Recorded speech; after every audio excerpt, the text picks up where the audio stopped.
Delf steeds dieper is die program waarmee ons besig is en my laaste gas vanoggend in die ateljee, Elizabeth Jordaan. En as ek Elizabeth se naam noem, dan dink ek almal wat gereeld luister na die program weet sy praat oor Andrew Murray. Elizabeth, baie dankie vir die geweldige, deeglike navorsing wat jy doen oor hierdie man se lewe. En ek dink net dis tyd dat ons verstaan wat hy eintlik vir Suid-Afrika gedoen het, né? Ek dink die groot ding is, ons hoef nie Andrew Murray op te hef nie. Nee. Wat ons moet ophef, is sy wandel met die Here. En hoekom hy so produktief geraak het in ons land. In ons land was dit in 'n tyd toe die mense wat gewoon het, veral die Hollandse bevolking, wat nou die afstammelinge was van die Hollanders en die Franse, uitgebrei het na die res van die land toe. Ja. So, oral waar hulle gegaan het hulle kerke geplant. Op daardie stadium was daar basies twee kerke, dit was die gereformeerde kerk en die NG Kerk. Dit was albei uit die twee protestantse kerke, en dan was daar die Anglikaanse kerk in die Kaap en ook 'n Rooms-Katolieke. Later was daar wel methodiste en ander kerke almal by, maar hierdie was die enigste kerk. So, Andrew Murray het geleef in die tyd wat hierdie uitbreiding plaasgevind het. Toe hy in die Vrystaat byvoorbeeld kom, toe hy nog 'n 21-jarige jong man was daar geen kerke in die Vrystaat nie. Geen kerke in die Transvaal nie. Geen kerke in die Natal nie. Wow. So, oralste Geen gemeentes nie. Niks gemeentes nie. Wow. Braakland. Sjoe. En so die voortrekkers het daar ingetrek, en toe Andrew Murray se groot taak was later om hierdie mense wat daar gaan woon het te bedien met gemeentes, en natuurlik nie net hy nie, maar ook om die sending, die binnelandse sending uit te brei, dat al die volkere wat in Suid-Afrika, daai tyd wat nou nog nie Suid-Afrika genoem is nie, om hulle te bereik met die evangelie. Dit was een van sy hoofdryfvere. So wat sy bydra was om 'n groot fondasie te lê vir die uitbreiding van die kerk. En hy het daarop gehamer dat die kerk op die regte fondasie moet staan. Die fondasie van die woord en gebed en heiligmaking. Dit was eintlik sy hoofpunte waaroor hy gepraat het. Elizabeth, ek wil net eers 'n bietjie stop. In my kop besef ek net nou dat vandag se dag ouens wat die evangelie wil uitdra, maak 'n keuse. Hulle gaan of in 'n gemeente staan wat bestaan en ek weet nie wat is die diferensiasie tussen hulle en die ander ouens nie, besides the point, maar die ander ouens gaan na 'n plek waar daar niks aangaan nie, en hulle bring dit tot stand. En hier is hierdie man, en ek dink, ek kan nie vir myself besluit watter van die twee wat ek pas genoem het eintlik die most daunting is nie, maar want jy kan ook in 'n gemeenskap instap wat daar goeders aangaan wat jy nie mee saamstem nie, of wat nie op die regte woord gefundeer. Daar's baie wat mens kan praat daaroor. Maar hier kom Andrew Murray en hy doen al twee. Ja. Ja, en die rede hoekom hy in die kerk so groot rol gespeel het, was omdat hy herhaaldelik as 'n moderator gekies is. En die moderator aan die bestuur, hy is eintlik die bestuurder van die kerklike die kerklike vergaderings. So hy is die voorsitter, hy is die hoof van die bestuur, en hy is die uitvoerende gesag, so wat hy nou gaan aankondig, gaan nou uitgevoer word deur die kerk. So hulle besluit saam. So ons gaan vandag 'n bietjie bespreek oor sy formaat as 'n kerklike staatsman en die effek wat hy gehad het op mense rondom hom ook. Maar wat dit was, is hy het 'n visie gehad. Sy visie was Afrika vir Jesus. Sure. So, hoe deegliker 'n kerk geplant word, hoe stewiger die kerk op die fundament van die woord staan, hoe meer die gelowiges in die kerk Jesus persoonlik ken, en aan hom uitverkoop is en 'n pad van heiligmaking stap, hoe sterker word die kerk en hoe makliker kan hulle die evangelie na ander dele toe versprei. So dit was sy visie. En die ander ding is hy het 'n wye belangstellingsveld gehad. Nou nie in sterre en die planete en die dinge nie, maar in kerklike sake wêreldwyd het hy belang gestel. Hy het verslae gelees van wat gebeur in verskillende dele van die wêreld, en dan het hy gebid daaroor en hy het uiteindelik besoek gaan aflê en hy het van daai inligting teruggebring. Dit gaan ons nou ook vandag sien. En die vorige keer wat ons gepraat het, was sy blootstelling aan 'n area van die kerk of 'n gedeelte van die kerk wat op daardie stadium in die gereformeerde kerke nie beoefen was nie. En dit is die gawes van die Heilige Gees in die wonderwerkende genesing. Sure. Wat hy was 2 jaar is hy siek, hy kon nie praat nie, het 'n keelaandoening gekry, en daar was nie 'n kuur vir hom hier in Suid-Afrika te vind nie. Dokters het net gesê hulle kan niks doen nie. So hulle stuur hom toe, sy gemeente stuur hom toe Engeland toe om te gaan kyk of hy nie daar 'n dokter kry nie. Daar maak hy kontak met 'n persoon van Switserland wat vir hom sê, maar hier is 'n sentrum in Londen wat ons bid vir mense vir geloofsgenesing. En Andrew Murray ontdek die krag van die Heilige Gees om te genees. En hy in sy persoon het gesê, my teologie kan nie maak dat ek nie kan glo dat wat julle sê nie. Wow. So hy moes nou eers deur 'n proses gaan om by hulle te leer wat sê die skrif oor genesing in die Nuwe Testament, nie in die Ou Testament, soos wat baie ander mense dit doen as hulle praat oor Jahwe hier, wat vir die Israeliete in Egipte gesê het, ek is die een wat julle genees.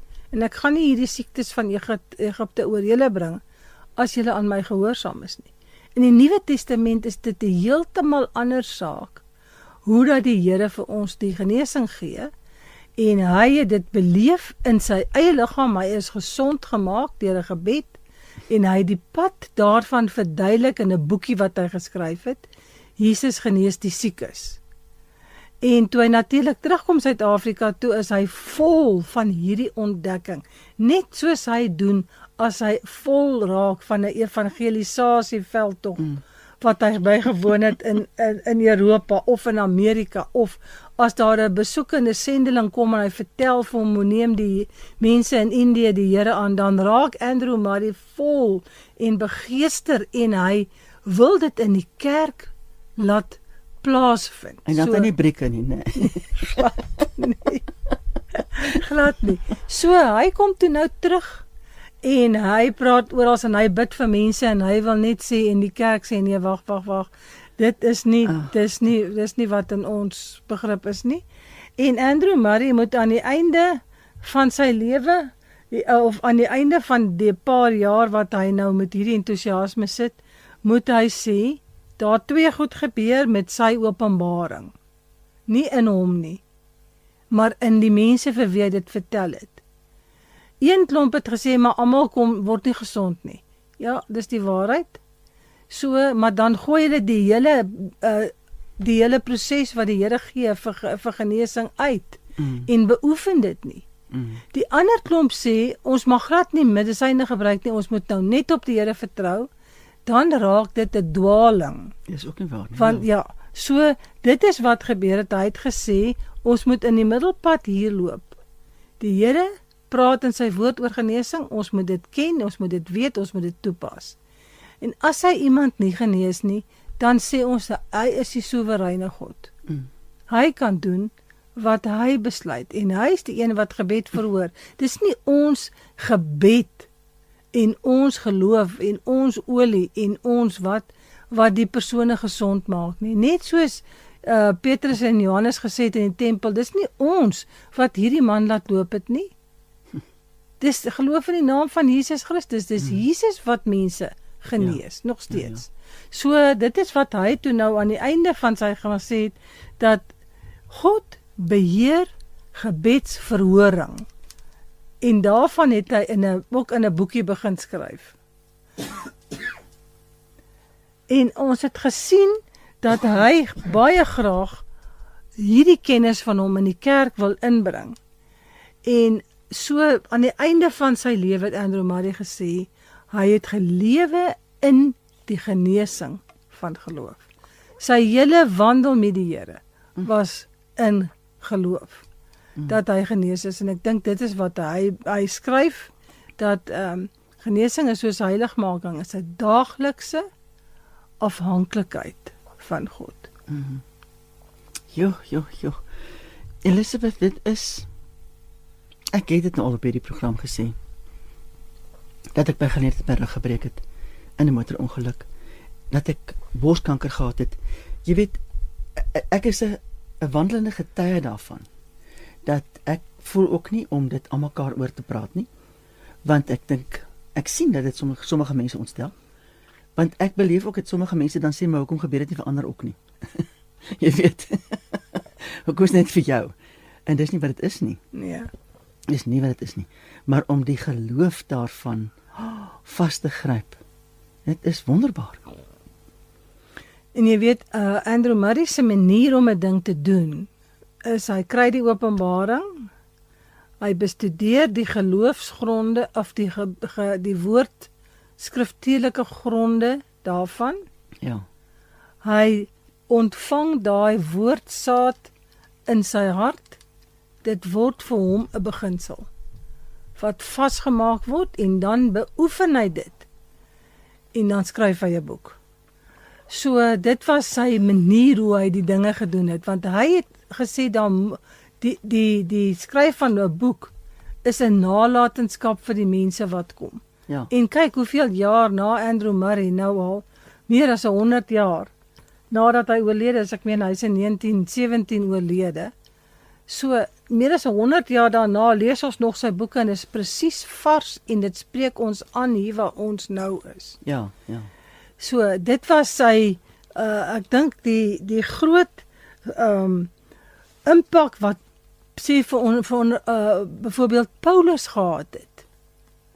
Hier kom Paulus, hy's 'n godsgeleerde, hy's 'n fariseer, hy is verskriklik ywerig vir die Here, hy hou die wet tot op die lettertjie. En hier kom hy kragtadig tot bekering, en hy draai 120 grade om, van waar hy gedink het, hy moet al die Christene uitroei. Ja. En hy word een van die voorste Christene, en hy vat die evangelie in ongekarteerde areas in, sodat hy op 'n stadium skryf, die hele Klein-Asië het die evangelie gehoor. Al die dorpe waar hulle deurgestap het hulle die evangelie gebring. Maar wat is sy nalatenskap vir ons, wat nou 2000 jaar na Paulus se lewe? Dis sy briewe. Die briewe wat hy geskryf het. Sy briewe waar hy die fundament, of hoe sal mens sê, die grondbeginsels van geloof in Jesus Christus verduidelik het. Ek meen, as jy die boek van Romeine lees, dan kry jy hierdie ding van dis hoe die dinge in mekaar steek. En dan lees ons ook in die boek van Hebreërs, ek dink Paulus se lering het 'n groot aanleiding gegee tot die skryf van Hebreërs, waar hy dit verduidelik, hoe gaan die ou verbond oor na die nuwe verbond toe, en wat beteken dit vir ons vandag? En ek dink as mens dit raak sien, dan kan jy Andrew Murray se boeke en sy geskrifte in plek stel. Ja. Van dit was die ontwikkeling van 'n kerk. Hier leer hy al hierdie beginsels, wat hy van die goed het hy klaar geleer in teologiese skool. Dis die maklike goed. Ja. Maar die toepassing daarvan, die groei in heiligmaking, die groei in gebed, die groei in genesing, in geloof, dit skryf hy, hoe kom 'n gewone, normale mens by dit uit? En dit is vir my die impak wat hy maak op ons generasie. Kom ons maak musiek vir ons verder chat. Jou niemand. En hy sing ons vir u. Weet dit, iets daarvan voel vir my soos ons vir Suid-Afrika. Maar dis nie wat jou sê nie. Hy sê ons vir u. Jy luister na Delf steeds dieper, en ek is besig om heerlik te delf saam met Elizabeth Jordan in die lewe van 'n man, Andrew Murray. Elizabeth, ek wil my verstout om te sê, ek weet nie van nog iemand, help my reg, wat so 'n groot invloed op die geestelike platform van Suid-Afrika gehad het soos Andrew Murray nie, is ek reg? Ek dink hy is die bekendste. Okay. Want sy voorgangers, byvoorbeeld sy pa, het net so groot effek gehad. En dan was daar ook 'n Dominee Fore, wat ook 'n geweldige groot effek gehad het op die land. Hy is die enigste persoon wat eintlik met Andrew Murray kon vergelyk word in daai jare. Toe hy ook die moderator was. Okay. So as ons sê 'n positiewe effek, want daar's ook mense wat 'n negatiewe effek gehad het in die land. Maar ek wil nou net sê dat Andrew Murray natuurlik, hy kom toe nou terug daar van Engeland af in daai selfde jaar wat hy nou die geloofsgenesing ervaar het. Sterf sy broer John Murray. En hy keer toe nou terug huis toe en hy hervat sy pligte in Wellington. En in 1883 word hy weer as moderator verkies en hy dien in hierdie hoedanigheid tot 1897 aan mekaar. Sy laaste synode bywoning as 'n aktiewe predikant was in 1903 en toe daarna is hy emeritus predikant, dan kan hy dit bywoon, maar hy het nou nie 'n sê nie. So en hulle sê iemand wat 'n verslaggie geskryf het, sê Andrew Murray se hantering van die bestuur by die synode dwing by almal groot eerbied en respek af. Hy was ferm sonder om koppig te wees. Verdraagsaam sonder swak toegeeflikheid. Onpartydig maar sonder onbeslisheid. Sure. So hy Dis 'n CV. Wow. Hy sê hy het nooit die waardigheid van die voorsitterstoel, hy het nie toegelaat dat iemand inbreuk maak daarop nie, maar tog was hy altyd hoflik en vol takt in sy optrede en vriendelik en toeganklik na die afloop van vergaderings. Dis 'n wonderlike persoon om te hê, dat jy's nie bang om hom te nader en jou standpunt te gee of iets nie. Ja. Dit wat hom veral bevoeg gemaak het vir die werk as voorsitter was sy merkwaardige begrip van die regte verband tussen sake wat onder bespreking was en sy vinnige beslissing aangaande die beste verloop van aksie wat geneem moet word. Hy was nie 'n slaaf van die letter van die wet en sê, dis die grondwet, ons bly hierby nie. Hy het 'n grondige kennis van die kerklike prosedure gehad en hy was steeds baie getrou in die bepalings van die grondwet en die besluit van die synode, maar hy het altyd gevoel hulle kan 'n bietjie verder gaan met dit wat daar staan, om iets toe te pas. So jy hoef nie 'n beweging van die Heilige Gees dood te druk, omdat die grondwet sê nee, ons maak nie so nie. Ja. Een van die predikante wat herhaaldelik saam met hom op 'n kerklike kommissie saamgewerk het, vertel hierdie staaltjie oor sy duidelike insig in ingewikkelde kwessies. Daar was 'n moeilike saak in die grondwet wat in die synode aangeraak is, en dis nou verwys na 'n kleiner kommissie waarvan Andrew Murray ook 'n lid was. Die kommissie moes die saak bespreek en dan tot 'n besluit kom en die namiddag weer die saak aan die synode voorlê. So die tyd was baie kort en die kommissie besluit ons doen 'n uur voordat die synode vergadering in aanvang neem, hou ons gou ons vergadering. Toe die tyd van die vergadering aanbreek, was daar nog net een lid van die kommissie. Die minute tik verby, nog 2 of 3 lede daag op en hulle praat sommer maar oor die saak in die algemeen. Toe daar nog net 12 minute oor was, toe kom Andrew Murray haastig binne en sê hy is jammer, hy kon nie betyds wees nie. En hy sê ek vertrou julle het die verslag gereed vir my net om dit te onderteken. Nee, sê hulle, ons het op u gewag. Maar nou is daar geen tyd om die vraag te bespreek nie. Ons sal maar net vir die synode sê dat die verslag is nog nie gereed nie. Volstrek nie, sê Andrew Murray. Ons het nog 12 minute oor en dit is heeltemal genoeg. Hy stap na die jongste lid van die kommissie en vra, kan jy vinnig skryf? Neem 'n pen op en skryf wat ek vir jou dikteer. Na 12 minute was daar 'n duidelike verslag wat die hele saak uiteensit, dus alles opgeteken plus die aanbeveling van die regte optrede wat vereis moet word. Die kommissielede stem daaroor en sê daar's geen verbetering hierop nie. Hulle onderteken die verslag en lê dit aan die synode voor wat dit eenparig aanneem. Waar 'n wil is 'n weg. Ja. Is dit nie wat die woord sê nie? Ja. Nou kan 'n mens net weer sien Andrew Murray se persoonlikheid. Ja. Hy het 'n haastige persoonlikheid. Sy broer het mos vir hom gesê jy's nie dominee materiaal nie, jy lag te veel. So Andrew Murray het 'n baie haastige persoonlikheid gehad. En hy kon goeters vinnig laat gebeur.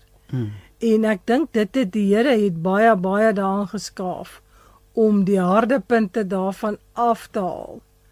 Maar nou as hy iets doen, dan vat hy dit so mooi saam. En met 'n duidelike begrip van waaroor gaan dit.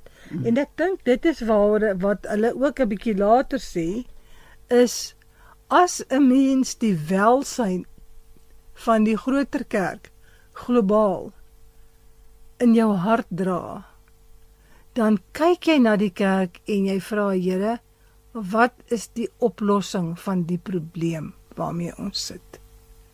En dis wat hy begin doen het. Ek dink dit is die werk van 'n apostel. En ons het nie meer vandag, die apostels wat vandag is nie die kaliber wat ons in die Bybel gesien het nie. Maar Andrew Murray is nooit 'n apostel genoem nie, maar ek dink dit is 'n apostoliese funksie wat hy verrig, is om goed te plant en te sien waarna toe gaan dit. En uit te brei. So, natuurlik, by synodes, net soos in die politiek, het sekere vergaderings hewige besprekings gehad van brandende kwessies, en die voorsitter moes die grootste takt uitoefen om gemoedere tot bedaring te bring. Dit het nie vir Andrew Murray aan hierdie takt ontbreek nie, want sy kennis van die menslike natuur was onfeilbaar. Dis 'n baie goeie eienskap. Hy het meer gereis en met meer mense van allerlei soorte en range in aanraking gekom as meeste van sy mede-predikante. En hy het die kuns geken om homself op die presiese regte oomblik as voorsitter te laat geld en aan die hand te gee dat hierdie kwessie waaroor daar sulke sterk gevoelens en woorde is, meer duidelikheid nodig het en ons moet dit na een of ander kommissie verwys om dit te bespreek. En dan het hy oorgegaan dadelik en hy het kommissielede aangestel. En hy het hier baie groot wysheid gebruik en streng onpartydigheid aan die dag gelê. Dit het selde gebeur dat die mense sy reëling bestry het of in twyfel getrek het of een of ander van die aanstellings wat deur hom gedoen het afgekeur het. Is dit nie ook, ekskuus die in hierdie geval, sy autoriteit in die Here? Ek glo dit was ook baie sterk. Ek dink ook so. Ja, die gesag wat hy gedra het, weens sy wandel met die Here. Ja. Weens sy gebedstyd wat hy spandeer het. So, en dis die belangrike ding om te onderstreep. Ja. Want hy het nie uit sy eie kop uit goed gedoen nie. Hy het alles vir ons want hy was baie takloos toe hy jonk was. Jy weet, so wat gebeur het daar in sy persoon? Die beeld van Jesus Christus wat in ons moet vorm, is mos nou die vrug van die Gees. Ja. So dit het in Andrew Murray ingegroei.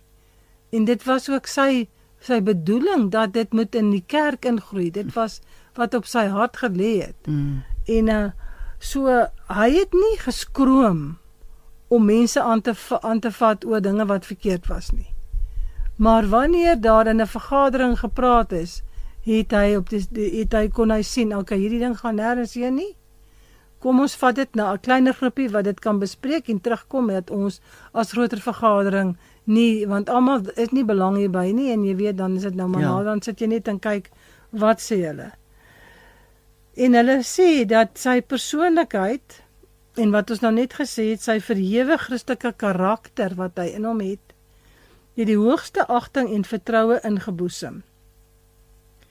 Sodat selfs by een geleentheid wat nooit weer in die sinode van die kerk herhaal is nie, in die geskiedenis van die kerk nie, het die lede van hierdie hoogste kerklike vergadering vir hom as blyk van hulle waardering vir sy bekwaamheid en toegewydheid in die vervulling van sy pligte as moderator 'n goue horlosie aangebied het. My God.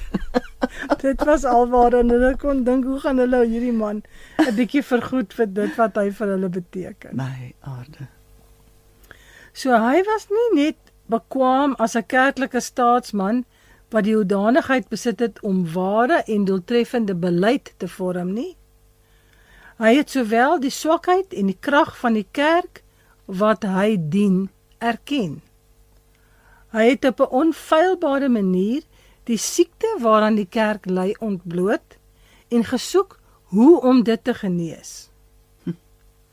Hy neem in al die nuwe bewegings van die kerk in Suid-Afrika nie net die inisiatief nie, maar bring daarmee saam ook die dryfkrag. Op elke kommissie wat hy gedien het, was hy die voorloper, vanweë sy helder begrip van die grootste beginsels wat nou moet dien, en dat die geringste, kleinste besonderheid van hierdie ding waaroor hulle praat, ontglip hom glad nie. Sy geheue vir detail was verbasend, en sy kennis en feite van al die aangeleenthede in die kerk was groter as al die ander kommissielede tesame. Sjoe. So wat dit is, hier sit 'n man, hy's wydbelese, hy's wydgerese, hy is diep in die teenwoordigheid van die Here. Hy ken die woord. As daar iets niets is in die woord wat hy nie verstaan nie, dan bly hy daar totdat die Here dit aan hom openbaar. En dan pas hy dit toe. En daar's nou van die goed wat uitgevloei het uit dit uit. So een van die goed is wat gesien kan word in sy dryfkrag toe hulle begin praat oor die belang van sonndagskole en die sonndagskoolbeweging in Suid-Afrika. So in Oktober 1884 was hy die voorsitter van 'n invloedryke konferensie wat deur die Sondagskool Unie van Suid-Afrika byeengeroep is. En dit was wyd bygewoon. Die konferensie was in die Parel aangebied. Dit het 3 dae geduur en dit het baie groot geesdrif en erns gehad van die mense wat daar was. Na die afloop van die konferensie spring Andrew Murray in die werk om die gees en die invloed van hierdie konferensie dwars oor die land te versprei. Hy skryf 'n omsendbrief wat hy rig aan elke Sondagskool en elke Sondagskool onderwyser en onderwyseres in Suid-Afrika, persoonlik aan hulle. Wat? Hy maak asof hy rapporteer wat by die konferensie gebeur het. Maar wat hy doen, hy sit in kernagtige taal die metodes en die doel van die werk van 'n Sondagskool uiteen en hy lê 'n fondasie vir 'n nuwe werk. My aarde. En dit is so kosbaar as mens sien wat hy doen in die Sondagskool, wat hy vir hulle aanbeveel. Ja. Dit het my hart so aangegryp. My aarde. Dat Andrew Murray sê, ons moet weet waar is elke kind in ons land met die Here. Dis wonderlik. Jo, en dis 'n inspirasie ook vir die mense wat dan met die kinders gewerk het om te weet. Ja, maar nou kyk as 'n moderator, Ja, sê hy hierdie ding is belangrik ja, en hy dryf dit ja. na die res van die land toe. Dis nie net ons skryf dit in 'n kerkblad of iets, okay, nou weet die kerke daarvan, maar die mense op die grond weet niks nie. Dit word absoluut aangedryf deur 'n helder begrip van hierdie moet in ons land plaasvind. En Andrew Murray het regtig was dit 'n hart of 'n begrip of is al twee gehad van die verskillende fases van die mens se lewe, want hy was geïnteresseerd in kinders, hy was geïnteresseerd in tieners en hulle opleiding, en kyk al die moeite wat hy gedoen het om vrouens te kry wat meisies kon grootmaak, en jy weet so, hy het regtig die volledige prentjie aangespreek. Ja, en as hy klaar dit gedoen het wat hy gedoen het, dan gee hy dit vir ander mense en hy sê, gaan aan daarmee. So hy het nie met mekaar gemaak en vasgehou nie. Ja. Ja. Dit is 'n leier. Absoluut. Wat regtig waar uiteindelik dit wat ons Vader vir ons gegee het om opgedra het om te doen, want genigtig, dit is soos 'n kanaal, nê. Nee. En as daar 'n verstopping in die kanaal kom, dan stop die water. Ja. Ja. Wow, Elizabeth, ons het nog 'n minuut. Waarmee wil jy vir ons afsluit oor hierdie man? Ek dink ek wil vir 'n slag dat ons bid. Nou toe. Ja. Dankie Elizabeth. Hemelse Vader, ons kom na U toe.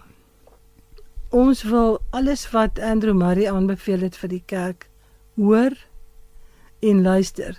Ek dink aan Paulus wat gesê het, volg my soos ek Christus volg. En Andrew Murray is beslis volgbaar.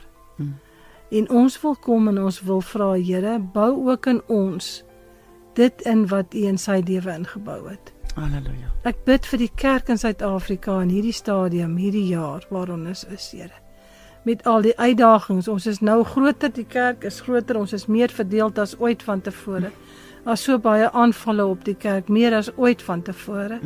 En Here, ons het iemand nodig ook in die kerk wat rigting kan gee en wat vas op die woord staan en wat nie afwyk van die eerbied vir God en vir die woord nie. Ons vra, Here, bring ons by daardie punt uit in Jesus se naam. Halleluja. Amen. Amen, amen. Elizabeth, baie dankie nogmaals vir jou heerlike voorbereiding. En kan jy glo, onthou nou, ek soek self musiek uit vir die program wat ek uitsaai. Ek vat nie net wat die rekenaar vir my gee nie. En dit wat ons Vader my laat kies het om nou te speel, mee uit te speel, manne wat glo, is die naam van die groep en hulle sing kreet van geloof. En daarmee groet ek jou. Mag ons naweek en ons week absoluut in die hand van ons Vader wees. Volgende week maak ons weer so. Tot 'n volgende keer. Totsiens.